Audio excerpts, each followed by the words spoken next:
বাংলাদেশের অর্থনীতিতে প্রবাসীদের পাঠানো রেমিট্যান্স দীর্ঘদিন ধরেই একটি বড় শক্তি। তবে অনেকের মনে এখন প্রশ্ন উঠছে, বর্তমানে কি প্রবাসীদের পাঠানো অর্থ কমছে নাকি বাড়ছে? সাম্প্রতিক তথ্য বলছে, বাস্তবে রেমিট্যান্স প্রবাহ কমেনি, বরং উল্লেখযোগ্যভাবে বেড়েছে।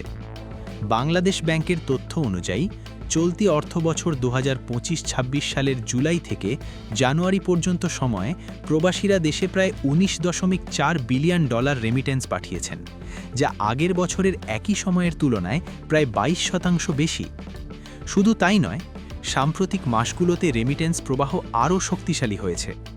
উদাহরণ হিসাবে বলা যায়, 2026 সালের জানুয়ারি মাসেই প্রায় $3.17 বিলিয়ন রেমিট্যান্স এসেছে, যা আগের বছরের একই সময়ের তুলনায় প্রায় 45% বেশি এবং এটি দেশের ইতিহাসে অন্যতম বড় মাসিক রেমিট্যান্স প্রবাহের মধ্যে একটি।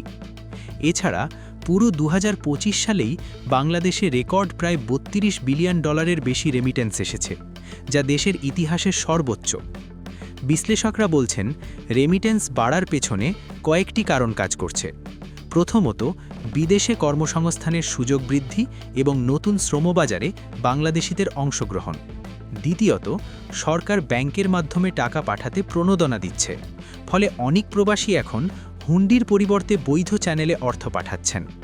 এছাড়া আন্তর্জাতিক লেনদেনে ব্যাংক ও এক্সচেঞ্জ হাউসগুলোর সক্রিয় ভূমিকার কারণেও আনুষ্ঠানিকভাবে রেমিট্যান্স প্রবাহ বাড়ছে। তবে অর্থনীতিবিদরা সতর্কও করছেন, মধ্যপ্রাচ্যের রাজনৈতিক পরিস্থিতি, শ্রমবাজারের পরিবর্তন কিংবা বৈশ্বিক অর্থনৈতিক অস্থিরতা ভবিষ্যতে রেমিট্যান্স প্রবাহে প্রভাব ফেলতে পারে। কারণ বাংলাদেশের বড় একটি অংশের প্রবাসী কর্মরত আছেন মধ্যপ্রাচ্যের বিভিন্ন দেশে, তাই সেখানে কোনো বড় পরিবর্তন ঘটলে তার প্রভাব দেশের অর্থনীতিতেও পড়তে পারে।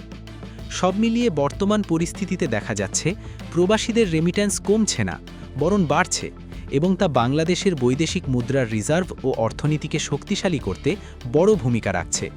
তবে এই ইতিবাচক ধারা ধরে রাখতে হলে নতুন শ্রমবাজার খোঁজা, দক্ষ জনশক্তি তৈরি করা এবং প্রবাসীদের জন্য নিরাপদ কর্মপরিবেশ নিশ্চিত করা এখন সময়ের দাবি।